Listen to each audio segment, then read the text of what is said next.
What's going on, everybody? This is your boy Bones to Go, aka Corey Sturkey. I'm here with I'm RYDER. I'm Gregory, Corey's father. aka Dad, Pops. Pops. We're back again with another episode of Conversations That Cure. Usually I'm the one that takes the lead, but today, Pops, he's going to take control of everything today. So the floor is on you, man. All right, we were been discussing. Um, I think the last few episodes we was talking about expectations at one point, and I think the thing that's hard as being a man is the expectations of a man. And I found growing up, one of the things I struggled with was trying to live up to what my parents thought I should be. You know, my friends thought how I should be. Even my girl at that time when I was younger thought I should be. And then as I got into the church, I began to trying to please the pastors. And the pastors think I should be like this, I should be doing this right here. And then as I got older, one thing I learned is that I couldn't live up to people's expectations. I had to be who I was. And one of the things that was one of the greatest lessons I learned from that was when you try to live up to other people's expectations, you hurt yourself. You set yourself up for failure. You're going to get hurt because you'll never meet their obligations. You'll never be able to satisfy them. So the thing I had to do was I had to find out, how do I want to show up for myself? How do I want to be?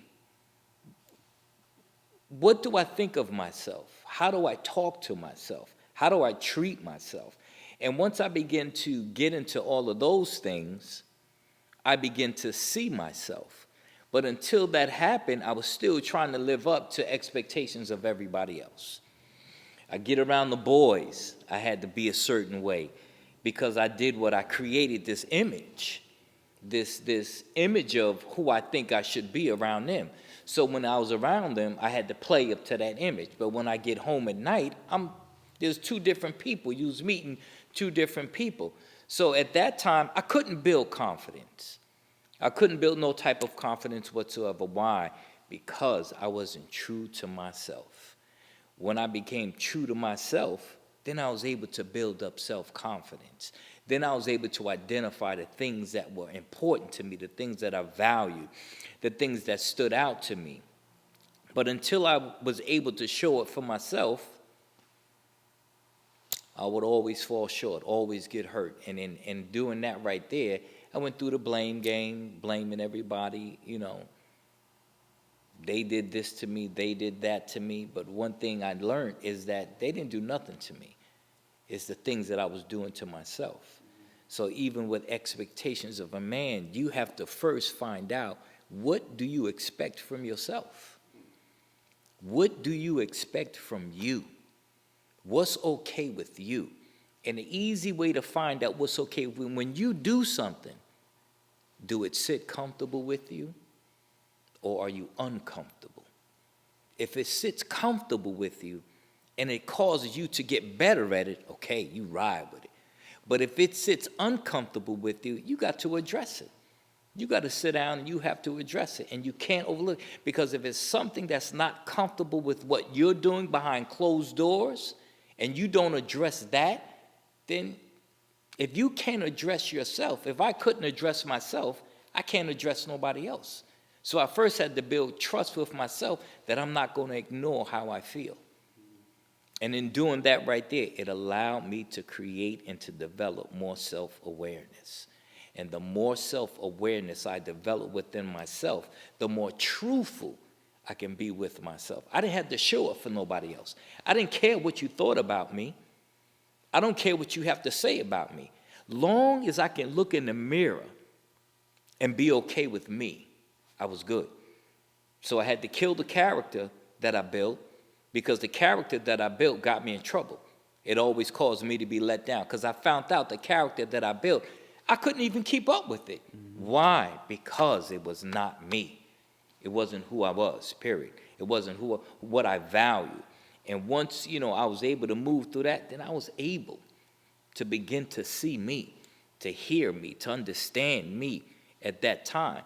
But until I was able to just forget everybody else, what everybody else had to say about it or had to say about me. I think I struggle with that.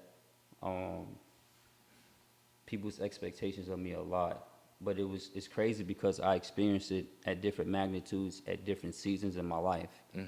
When I was a child, I wanted to be this. I wanted to be the guy that everybody liked. I wanted to be that guy. I wanted to be the funny guy, and I wanted a lot of people around me. The reason I was like that was because we didn't have a big family. We moved to Florida, it pretty much was just us. So family to me, like friends to me, were family. And I would do any and everything I could possibly do to try to keep those people around me, because I felt like if I lost a friendship, I lost a family member. So because of that, it really pulled on me a lot and made me and put me in positions where I did things, or I created a character, like you were saying, that wasn't genuine. It wasn't Corey. And it really hit a peak when like social media came. When that came along, I was already dealing with insecurities within myself internally prior to the whole social media thing coming on board. But once it did come and I began to see what other people my age were doing, what other men were doing, I immediately took what their accomplishments and I compared them to mine. They say comparison is the biggest thief of joy. And it kind of disabled me from being able to appreciate the small victories.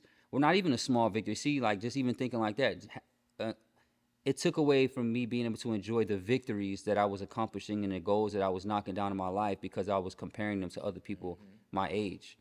And then when I got on social media and I created Bones, it made it easy, because Bones, I could hide behind Bones. Bones was this fire barber, dressed good, outspoken, the persona of being like super confident, but a lot of that came from a lot of projection. I was creating a character to give the perception that I did have this confidence, and I didn't care what people thought, but I cared a lot about it. And if you look close, I will respond to any negative comment. The only reason I respond to that, Nick, if somebody who's confident in themselves and they know what they expect from themselves and they have peace with who they are and how they move, other people's opinion of you is irrelevant. And that changed a lot for me when I heard a quote from Les Brown. He said, someone's opinion of you does not have to become your reality. And I allowed it to be my reality for a long time, and I created this character to specifically combat those insecurities. But once I got to the point where I started to see that Bones was burning out Corey, and the imbalance was affecting my real life. Now Bones is pouring over into the values and the level of integrity and the character of Corey. Then I had to really sit back and kind of be real with myself. It's like, this is not who I am, or this is not who I want to be, and this isn't how I was raised. So what do you do now? And then that's when I began to try to start pulling those layers off of Bones and really start investing and planting in the seeds of growing Corey. Definitely. And I love it, and I relate a lot with both of you, were saying. And when I started doing my own self-awareness journey, right, somebody came to me and they said there's the 3 me's, right? What you think of me, what I think of me, and then the real me, right? Because me growing up, especially, my expectations were you're going to go to school, you're going to play sports, you're going to do great, you're going to go to college, you're going to be this perfect, what the perfect child, You're going to do everything right. By what society says. Exactly. By exactly what society's saying, is what should be done, right? And then I took that for the longest time, used that, and that was my persona. That's what I thought about myself, that I should have did those. When I started to fall short on those things, then my perception changed. Well, that's not me anymore, right? So now that I fell short of society's expectations of myself. The expectations that I also had for myself fell short. And then I was able to go ahead and start giving myself a reason why I started losing myself throughout all of that. And I think that's where I had a huge misunderstanding within myself, because I'm taking the expectations and the thoughts of what I should be within myself, and then from society, and then I lost me, the real me within it, right? Because when I didn't go to college, when I didn't pursue sports, anything else like that, I was lost. And it took me a while to really find who Michael was during those times, right? Until I started the whole self-awareness journey, and then I was able to really find, like, yo, what's Michael's purpose? Who is Michael? What is he going to be, right? Bro, and it's like they didn't do it on purpose, but just being good parents, it made me want to be a certain child for them. Exactly. And I wanted to be the best child for my parents. So like, bro, when I dropped out of college, and I had that conversation with him, like I was scared because it's like this is the order of society. You finish high school, you go to college, you get a degree, and then you start a career. And then I'm like, yo, these expectations of this ain't me. Like, I don't like school. That wasn't my thing. You know what I'm saying? And it's not to say that I couldn't do it. I had a great GPA, but I hated school. And I'm like that conversation I had with my mom. Like, I told her, I was like, I feel like I let you and dad down. And at that moment, it was like, it wasn't my expectations of Corey. I was trying to live up to what I believe was the expectations of my parents. And because I did that, I was so depressed because things wasn't going as way I thought it should have went. I was like, damn, like I'm a failure. I'm a loser. And I'm cutting hair. You know what I'm saying? I'm 19 years old. I'm cutting hair in my garage for $3 and $5. Like I couldn't fathom in my mind like what parent would be proud of that.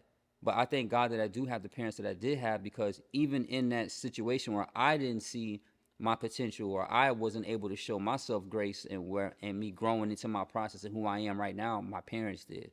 My mom did in particular. You know what I'm saying? Everything that I'm doing right now, every single thing I'm doing right now, she spoke it. So I feel like even though society does put these crazy expectations on us, I always believe that God will always give us a way of escape. Not to say that it's going to make it easier, but to validate, like, hey, no, like, you doing all right. You know what I'm saying? Now it's up to you to take that word and grow from that, or you to take it and throw it to the side and be like, oh, that's just one person. Like, no, like, if I got to hold on to this one thing that this person said, I got to do that. And that's what I did. And that's what helped me. That's what catapulted me into being able, like, you know what, I'm going to go 100% in this barber thing, even though people say that I'm stupid for doing it. This is all I got. So if this is all I got, I might as well give it 100%. You know, like the expectations of you're supposed to be somewhere. Like, I was embarrassed, bro. I was embarrassed when I was cutting hair. I didn't even have my own clippers. You know what I'm saying? I had to wait for him to finish cutting his people to take his clippers to go to the barbershop to make money. You know what I'm saying? And the thing that's bad about that is that when we try to live up to other people's expectations, we look down on what God has placed in us. So what do? Well, you know, I used to think the same way about cutting hair, barbering. Oh, that's nothing. But it was a God-given gift that I had, and I matured, and it took care of my family. But because I was looking over at what Johnny was doing, I was looking at what Michael was doing, it caused me to look down on what God gave me. And so what do? As men, we always stand around and we compare ourselves to the next man. Well, I got to live up. When I get around old boy, I got to be like this. When I get around this one, I got to be like that. Instead of getting around them and being you. And then the great thing behind it is you'll find your tribe. You'll find your community in that if you just be you. Because the truth is this: we all want to be accepted. We all want relationship. Everybody wants community. Everybody. So what do as men? We got to, we try to prove a point. The point that has to be proven is when we're by ourselves, when nobody else is around. What word first I had to learn that first had to be kept was the word I gave myself. If I did not value the word that I gave myself and I paid no mind to it, how am I going to go outside? You can't commit to nothing else. And try to commit to anything. I couldn't do it. I couldn't commit to nothing. So I first had to do what? Commit to the very word. And even if I didn't keep the word, I had to say to myself, okay, you acknowledge that you didn't keep your word, but don't beat yourself down. Maybe you put too much on your plate. Maybe you should have just did one thing at a time and found out, okay, where can I keep my word at? Where am I confident at that if I say I'm going to do something for myself, I'll do it? Instead of putting the expectations way up here and try to live up to it, and then at the end of the day, we still feel like a loser. That was one of the best things you ever told me, that as in my adult, like, older years, was, man, like, you got to show yourself grace. Yeah. Like, you're not going to have everything. You're not going to figure out, you're not going to get everything done the first time, and that's okay. That was going to be one of my next questions. Is like, so, what's something that, like, one thing that you guys both use, like, when you're chasing, because expectations are going to happen. Regardless Yeah. of what happens in our life, like, we're going to set an expectation. Yeah. At some point. What's one thing that's, like, you've done that when you get in those moments, right, when you, like, get a clear head and you get some clarity and you're like, yo, what tool do you use to come back and bring yourself back to you?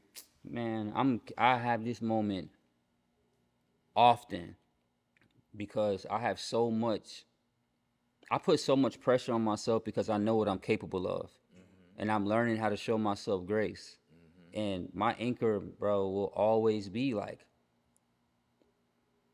I don't care how hard life gets, like, my kids are okay with who I am. Like,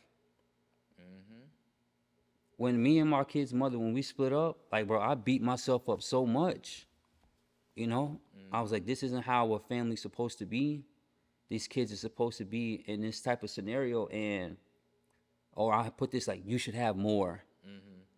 But when I get around my kids, bro, only thing they want is to be around their dad. That's all. And I was like, I sat and I think about, like, when I compare myself to people, I'm like, I may not be where I want to be, but I know that every day I put that 1% in. I make an effort every day to be a better human being, a better friend, a better son, and a better father to who I am and to the people that's around me and to my children. As long as my kids have peace and they look at me the way that they do, as long as my son tells me that I'm still his hero and my daughter still kisses me with that same love and admiration, I don't care about what's going on. Bro, I could be homeless. I could be living in a box. I will always bet on myself. My expectation is I know I'm a great father. So that's where I rest my hat at. Is that at the end of the day, when I die, I don't give a fuck what nobody thinks about me. I don't care. I don't care about how much money I made. When I die, when I'm not in that room no more, the only thing I care about is my kids saying my father was a great father. He gave everything for us. He made every sacrifice he could. He taught and instilled value into me, and I knew I could always count on him.